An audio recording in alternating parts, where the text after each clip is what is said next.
ऊंची दुकान फीका पकवान। नमस्कार, स्वागत है आप सबका हमारे चैनल पर। दर्शकों, इससे पहले भी हम अपने चैनल पर बता चुके हैं कि कैसे जल्दी में आईएनएस विक्रांत को कमीशन करने के लिए उपाय किए जा रहे हैं। भारत जैसा देश जहां हर रोज लगभग 4,500 के करीब 5 साल से कम उम्र के बच्चे केवल भूख के कारण मर रहे हो और विश्व भर में भारत देश की गुर्बत का चर्चा हो रहा हो, इस भूख से बिलखती सुलगती जनता को बताया जा रहा हो कि भारत ने खुद अपने बलबूते पर इतने बड़े महान प्रोजेक्ट को बनाया और भारत कैसे सागर युद्ध में दूसरे देशों को चुनौती दे सकेगा।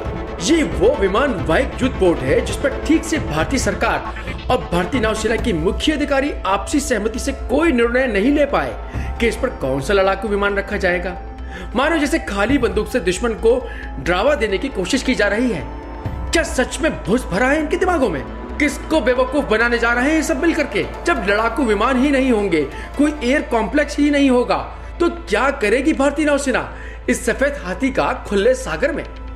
इस सवाल का जवाब तो भारतीय सेना के मुख्य अधिकारी ही दे सकते हैं। जिस महान प्रोजेक्ट को लगभग 7-8 वर्ष पहले पूरा होना था, वो इतनी देर से हुआ और वो भी केवल ढांचा। युद्ध की कोई शक्ति है ना कोई वॉर रेडियंस, मानो जैसे बिना दांतों का शेर। इस बात की घोषणा हो रही है कि भारत एक और विमान वाहिक युद्ध पोत भी तैयार करेगा। अरे पहले जो महान युद्ध पोत बना लिए उनको तो ठीक से अपने पांव पे खड़ा होने के काबिल कर लो। इनकी शक्ति तो ढंग से पूरी कर लो महाराज। वो तो भूखी नंगी जनता का पेट चाक करके केवल ढांचा उतार दिया पानी में। अब एक और की तैयारी की घोषणा करने का क्या मतलब? देशभक्ति का पाठ केवल क्या गरीब के लिए ही रह गया है?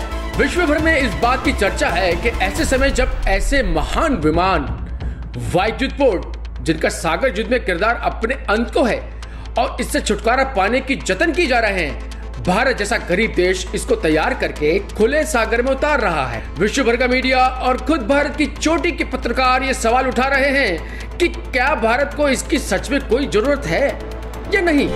इस प्रोजेक्ट को इतनी देर से लटकाकर गरीब जनता का लगान जिस तरह डकारा गया, एक साधारण कर्मचारी से लेकर की मुख्य अधिकारी तक और रक्षा मंत्री से लेकर मोदी सरकार तक सब ने जैसे अपना हिस्सा बटोरा होगा, इसका अंदाजा लगाना मुश्किल नहीं।